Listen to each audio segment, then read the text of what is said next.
नमस्कार। खबरां दे इस बुलेटिन विच तुहाडा स्वागत है। मैं हाँ जसप्रीत सिंह। पहला पेश ने चोणवीआं खबरां। प्रधानमंत्री नरेंद्र मोदी ने कहा कि देश के हरेक नागरिक नूं वैक्सीन की सुरक्षा उपलब्ध करवाउण लई असीं निरंतर यतन कर रहे हाँ। मन की बात दौरान प्रधानमंत्री ने कोरोना काल विच डॉक्टरां वल्लों निभाईआं गईआं सेवावां की शलाघा की। खेडां का जिक्र करदिआं प्रधानमंत्री ने कहा कि मिल्खा सिंह जहे महान एथलीट नूं भुलाया नहीं जा सकता। प्रधानमंत्री मोदी ने नागरिकां नूं ओलंपिक खेडां दौरान भारतीय खिडारियां की हौसला अफजाई करन दी अपील की।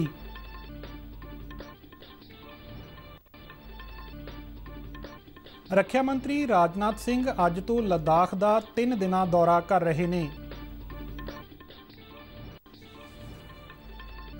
भारतीय तैराक सज्जन प्रकाश टोक्यो ओलंपिक्स ਲਈ क्वालीफाई करने वाला पहला भारतीय तैराक बनया।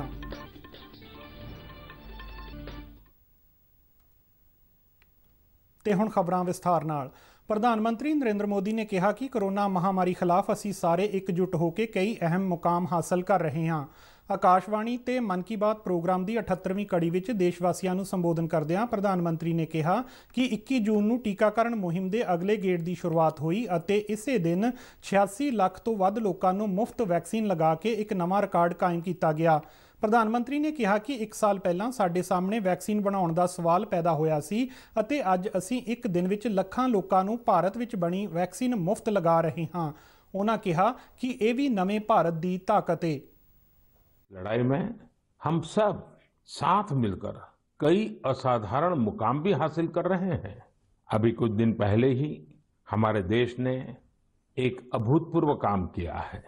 21 जून को वैक्सीन अभियान के अगले चरण की शुरुआत हुई और उसी दिन देश ने 86 लाख से ज्यादा लोगों को मुफ्त वैक्सीन लगाने का रिकॉर्ड भी बना दिया और वो भी एक दिन में।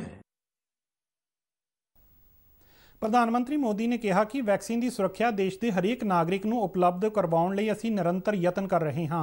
उन्होंने कहा कि कई थावां ते वैक्सीन लगवाउण प्रति लोकां दीआं शंकावां नूं दूर करन लई कई संगठन सिविल सोसाइटी के लोग अगे आ रहे ने अते असीं सारे रल मिल के बहुत वधिया काम कर रहे हाँ। प्रधानमंत्री ने इस दौरान अजिहे कई लोकां नाल गलबात दे अंश भी साझे कीते।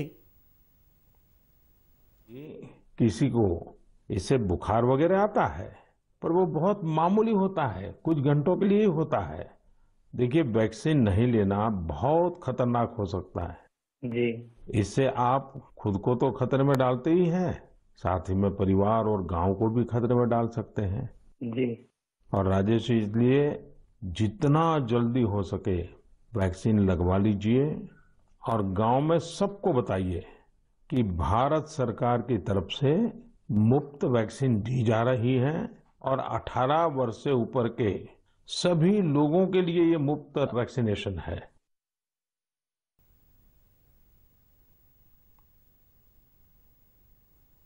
प्रधानमंत्री ने कहा कि इस समय विच भारत के पिंडां दे लोकां कबायली लोकां ने अपने साहस अते समझ बूझ की मिसाल पेश की है। पिंडां दे लोकां ने किसी नूं भी भुखे नहीं सौण दिता अते खेतीबाड़ी का काम भी निरंतर चलता रहा। उन्होंने कहा कि इन्हां लोकां ने ही नेड़ले शहरों विच दुध सब्जियां पहुँचाउण का काम किया। प्रधानमंत्री ने कहा कि पिंडां दे लोकां दा मुकम्मल टीकाकरण किया जाए, यही साडा टीचा होना चाहिए है। प्रधानमंत्री नरेंद्र मोदी ने अपने संबोधन में 1 जुलाई को कौमी डॉक्टर दिवस का जिक्र करदिआं कहा कि कोरोना काल में डॉक्टरों वालों निभाईआं गईआं सेवावां लई असीं उन्हां दे कर्जदार हाँ, जिन्हां ने अपनी जान की परवाह ना करते हुए साडी सेवा की है। हम सब आभारी हैं। हमारे डॉक्टर्स ने अपनी जान की परवाह न करते हुए हमारी सेवा की है। इसलिए इस बार नेशनल डॉक्टर्स डे और भी खास हो जाता है। साथियों, मेडिसिन की दुनिया के सबसे सम्मानित लोगों में से एक हिपोक्रेट्स ने कहा था, wherever the art of medicine is loved, there is also a love of humanity. ਪ੍ਰਧਾਨ ਮੰਤਰੀ ਨੇ ਕਿਹਾ ਕਿ ਦੇਸ਼ ਦੇ ਹਰ ਵਿਅਕਤੀ ਨੇ ਮਹਾਮਾਰੀ ਖਿਲਾਫ ਲੜਾਈ ਵਿੱਚ ਆਪਣੀ ਭੂਮਿਕਾ ਨਿਭਾਈ ਹੈ ਅਤੇ ਇਹੀ ਭਾਰਤ ਦੀ ਵਿਸ਼ੇਸ਼ਤਾ ਹੈ। ਇਸ ਦੌਰਾਨ ਪ੍ਰਧਾਨ ਮੰਤਰੀ ਨੇ ਆਰ ਗੁਰੂ ਪ੍ਰਸਾਦ ਦਾ ਜ਼ਿਕਰ ਕੀਤਾ, ਜਿਨ੍ਹਾਂ ਨੇ ਕਈ ਇਲਾਕਿਆਂ ਵਿੱਚ ਆਕਸੀਜਨ ਪਹੁੰਚਾਉਣ ਦੀ ਸੇਵਾ ਨਿਭਾਈ ਅਤੇ ਕਰੋਨਾ ਦੀ ਲਪੇਟ ਵਿੱਚ ਆ ਕੇ ਉਹਨਾਂ ਦੀ ਜਾਨ ਚਲੀ ਗਈ। ਪ੍ਰਧਾਨ ਮੰਤਰੀ ਨੇ ਕਿਹਾ ਕਿ ਅੰਮ੍ਰਿਤ ਮਹਾ ਉਤਸਵ ਵਿੱਚ ਦੇਸ਼ ਨੇ ਕਈ ਸਮੂਹਿਕ ਟੀਚੇ ਵੀ ਤੈਅ ਕੀਤੇ ਨੇ, ਜਿਸ ਵਿੱਚ ਅਸੀਂ ਸੁਤੰਤਰਤਾ ਯੋਧਿਆਂ ਨਾਲ ਜੁੜੇ ਇਤਿਹਾਸ ਨੂੰ ਮੁੜ ਸੁਰਜੀਤ ਕਰਨਾ ਹੈ। ਪ੍ਰਧਾਨ ਮੰਤਰੀ ਨੇ ਨੌਜਵਾਨਾਂ ਨੂੰ ਆਜ਼ਾਦੀ ਦੀ ਲੜਾਈ लड़न वाले इन्हां योद्धियां ते कोख करन अते लिखण दी अपील की। हम देश के लिए जीना सीखे। आजादी की जंग देश के लिए मरने वालों की कथा है। आजादी के बाद के इस समय को हमें देश के लिए जीने वालों की कथा बनाना है। हमारा मंत्र होना चाहिए इंडिया फर्स्ट। हमारे हर फैसले, हर निर्णय का आधार होना चाहिए इंडिया फर्स्ट। साथियों, अमृत महोत्सव में देश ने कई सामूहिक लक्ष्य भी तय किए हैं। ਟੋਕੀਓ ਓਲੰਪਿਕ ਖੇਡਾਂ ਦਾ ਜ਼ਿਕਰ ਕਰਦਿਆਂ ਪ੍ਰਧਾਨ ਮੰਤਰੀ ਨੇ ਕਿਹਾ ਕਿ ਮਿਲਖਾ ਸਿੰਘ ਜਿਹੇ ਮਹਾਨ ਐਥਲੀਟ ਨੂੰ ਭੁਲਾਇਆ ਨਹੀਂ ਜਾ ਸਕਦਾ। ਉਹਨਾਂ ਦੱਸਿਆ ਕਿ ਮਿਲਖਾ ਸਿੰਘ ਦੇ ਦੇਹਾਂਤ ਤੋਂ ਕੁਝ ਦਿਨ ਪਹਿਲਾਂ ਉਹਨਾਂ ਵੱਲੋਂ ਮਿਲਖਾ ਸਿੰਘ ਨਾਲ ਟੈਲੀਫੋਨ ਤੇ ਗੱਲਬਾਤ ਕੀਤੀ ਗਈ ਸੀ ਅਤੇ ਟੋਕੀਓ ਜਾ ਰਹੀ ਭਾਰਤੀ ਟੀਮ ਦਾ ਮਨੋਬਲ ਵਧਾਉਣ ਲਈ ਉਹਨਾਂ ਨੂੰ ਬੇਨਤੀ ਕੀਤੀ ਸੀ। ਉਹਨਾਂ ਕਿਹਾ ਕਿ ਮਿਲਖਾ ਸਿੰਘ ਦਾ ਪੂਰਾ ਪਰਿਵਾਰ ਖੇਡਾਂ ਨੂੰ ਸਮਰਪਿਤ ਰਿਹਾ ਹੈ ਅਤੇ ਭਾਰਤ ਦਾ ਮਾਣ ਵਧਾਉਂਦਾ ਰਿਹਾ ਹੈ। टोक्यो ओलंपिक्स की हो रही हो तो भला मिल्खा सिंह जी जैसे लीजेंडरी एथलीट को कौन भूल सकता है। कुछ दिन पहले ही कोरोना ने उन्हें हमसे छीन लिया। जब वे अस्पताल में थे तो मुझे उनसे बात करने का अवसर मिला था। बात करते हुए मैंने उनसे आग्रह किया था। मैंने कहा था कि आपने तो 1964 में टोक्यो ओलंपिक्स में भारत का प्रतिनिधित्व किया था, इसलिए इस बार जब हमारे खिलाड़ी ओलंपिक्स के लिए टोक्यो जा रहे हैं तो आपको हमारे एथलीट्स का मनोबल बढ़ाना है, उन्हें अपने संदेश से प्रेरित करना है। वो खेल को लेकर इतना समर्पित और भावुक थे कि बीमारी में भी उन्होंने तुरंत ही इसके लिए हामी भर दी, लेकिन दुर्भाग्य से नियति को कुछ और मंजूर था। ਸੰਬੋਧਨ ਦੌਰਾਨ ਪ੍ਰਧਾਨ ਮੰਤਰੀ ਨੇ ਟੋਕੀਓ ਓਲੰਪਿਕ ਲਈ ਜਾ ਰਹੇ ਕਈ ਖਿਡਾਰੀਆਂ ਬਾਰੇ ਸਰੋਤਿਆਂ ਨਾਲ ਜਾਣਕਾਰੀ ਵੀ ਸਾਂਝੀ ਕੀਤੀ। ਪ੍ਰਧਾਨ ਮੰਤਰੀ ਨੇ ਦੇਸ਼ ਦੇ ਨਾਗਰਿਕਾਂ ਨੂੰ ਇਨ੍ਹਾਂ ਖਿਡਾਰੀਆਂ ਤੇ ਖੇਡਾਂ ਦੌਰਾਨ ਦਬਾਅ ਨਾ ਬਣਾਉਣ ਦੀ ਸਲਾਹ ਦਿੱਤੀ। ਉਹਨਾਂ ਕਿਹਾ ਕਿ ਅਸੀਂ ਸੋਸ਼ਲ ਮੀਡੀਆ ਰਾਹੀਂ ਚੇਅਰ ਫਾਰ ਇੰਡੀਆ ਦੇ ਹੈਸ਼ਟੈਗ ਨਾਲ ਖਿਡਾਰੀਆਂ ਨੂੰ ਸ਼ੁਭਕਾਮਨਾਵਾਂ ਦੇ ਸਕਦੇ ਹਾਂ। ਪ੍ਰਧਾਨ ਮੰਤਰੀ ਨੇ ਓਲੰਪਿਕ ਖੇਡਾਂ ਸੰਬੰਧੀ ਸਵਾਲਾਂ ਦੀ ਇੱਕ ਪ੍ਰਤੀਯੋਗਤਾ ਵਿੱਚ ਲੋਕਾਂ ਨੂੰ ਸ਼ਾਮਲ ਹੋਣ ਦੀ ਅਪੀਲ ਕੀਤੀ। अब क्या तैयारी है ये सब खुद जाने और दूसरों को भी बताएं। मैं आप सबसे आग्रह करना चाहता हूं कि आप इस क्विज कंपटीशन में जरूर हिस्सा लीजिए।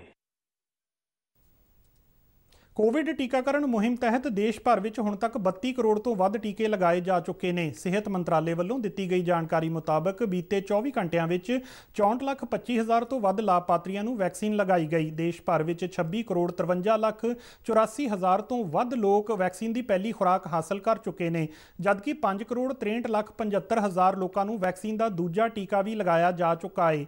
ਪੰਜਾਬ ਵਿੱਚ ਹੁਣ ਤੱਕ 69,42,000 ਤੋਂ ਵੱਧ ਟੀਕੇ ਲਗਾਏ ਜਾ ਚੁੱਕੇ ਨੇ, ਜਿਸ ਵਿੱਚੋਂ 59,74,000 ਤੋਂ ਵੱਧ ਲੋਕਾਂ ਨੇ ਵੈਕਸੀਨ ਦੀ ਪਹਿਲੀ ਖੁਰਾਕ ਹਾਸਲ ਕੀਤੀ ਅਤੇ 9,67,000 ਤੋਂ ਵੱਧ ਲੋਕਾਂ ਨੇ ਵੈਕਸੀਨ ਦਾ ਦੂਜਾ ਟੀਕਾ ਲਗਵਾਇਆ। ਸਿਹਤ ਮੰਤਰਾਲੇ ਮੁਤਾਬਕ ਪਿਛਲੇ 24 ਘੰਟਿਆਂ ਦੌਰਾਨ ਕੋਵਿਡ-19 ਦੇ 50,000 ਤੋਂ ਵੱਧ ਨਵੇਂ ਕੇਸਾਂ ਦੀ ਪੁਸ਼ਟੀ ਹੋਈ ਹੈ, ਜਿਸ ਨਾਲ ਦੇਸ਼ ਵਿੱਚ ਕੁੱਲ ਐਕਟਿਵ ਕੇਸਾਂ ਦੀ ਗਿਣਤੀ 5,86,000 ਹੋ ਗਈ ਹੈ। ਦੇਸ਼ ਵਿੱਚ ਐਕਟਿਵ ਕੇਸ ਕੁੱਲ ਕੇਸਾਂ ਦਾ 1.94% ਹਿੱਸਾ ਨੇ। ਬੀਤੇ ਦਿਨ 57,944 ਮਰੀਜ਼ ਸਿਹਤਯਾਬ ਹੋਏ, ਜਿਸ ਨਾਲ ਹੁਣ ਤੱਕ ਸਿਹਤਯਾਬ ਹੋਏ ਲੋਕਾਂ ਦੀ ਕੁੱਲ ਗਿਣਤੀ 2,92,51,000 ਤੋਂ ਵੱਧ ਹੋ ਗਈ ਹੈ। ਸਿਹਤਯਾਬ ਹੋਣ ਦੀ ਦਰ ਵੱਧ ਕੇ 96.75% ਹੋ ਗਈ ਹੈ। ਰੱਖਿਆ ਮੰਤਰੀ ਰਾਜਨਾਥ ਸਿੰਘ ਅੱਜ ਤੋਂ ਲਦਾਖ ਦੇ 3 ਦਿਨਾਂ ਦੌਰੇ ਤੇ ਨੇ। ਉਹਨਾਂ ਨਾਲ ਫੌਜ ਮੁਖੀ ਜਨਰਲ MM ਨਰਵਣੇ ਵੀ ਲਦਾਖ ਦਾ ਦੌਰਾ ਕਰ ਰਹੇ ਨੇ। ਇਸ ਫੇਰੀ ਦੌਰਾਨ ਰੱਖਿਆ ਮੰਤਰੀ ਲਦਾਖ ਵਿੱਚ ਅਗਲੇਰੀਆਂ ਭਾਰਤੀ ਚੌਕੀਆਂ ਦਾ ਦੌਰਾ ਕਰਨਗੇ ਅਤੇ ਸਰਹੱਦੀ ਸੜਕ ਸੰਗਠਨ ਦੇ ਕਈ ਪ੍ਰੋਜੈਕਟ ਰਾਸ਼ਟਰ ਨੂੰ ਸਮਰਪਿਤ ਕਰਨਗੇ। ਰੱਖਿਆ ਮੰਤਰੀ ਰਾਜਨਾਥ ਸਿੰਘ ਲਦਾਖ ਫੇਰੀ ਦੀ ਸ਼ੁਰੂਆਤ ਮੌਕੇ ਫੌਜ ਦੇ ਸਾਬਕਾ ਜਵਾਨਾਂ ਨਾਲ ਮੁਲਾਕਾਤ ਕਰਨਗੇ, ਜਿਸ ਤੋਂ ਬਾਅਦ ਉਹ 14 ਕੋਰ ਦੇ ਹੈੱਡਕੁਆਰਟਰ ਵਿਖੇ ਅਧਿਕਾਰੀਆਂ ਅਤੇ ਜਵਾਨਾਂ ਨਾਲ ਵੀ ਮੁਲਾਕਾਤ ਕਰਨਗੇ। ਰੱਖਿਆ ਮੰਤਰੀ ਅਧਿਕਾਰੀਆਂ ਨਾਲ ਫੌਜ ਦੀਆਂ ਤਿਆਰੀਆਂ ਦਾ ਜਾਇਜ਼ਾ ਵੀ ਲੈਣਗੇ। ਪੂਰਬੀ ਲਦਾਖ ਵਿੱਚ ਚੀਨ ਨਾਲ ਸਰਹੱਦੀ ਵਿਵਾਦ ਦੇ ਚਲਦਿਆਂ ਰੱਖਿਆ ਮੰਤਰੀ ਰਾਜਨਾਥ ਸਿੰਘ ਦੀ ਇਹ ਫੇਰੀ ਸਰਹੱਦਾਂ ਤੇ ਡਟੇ ਜਵਾਨਾਂ ਦੇ ਹੌਸਲੇ ਨੂੰ ਹੋਰ ਵੀ ਵਧਾਏਗੀ। ਇਸ ਦੇ ਨਾਲ ਹੀ ਖਬਰਾਂ ਦਾ ਇਹ ਬੁਲੇਟਿਨ ਖਤਮ ਹੁੰਦਾ ਹੈ। ਨਮਸਕਾਰ।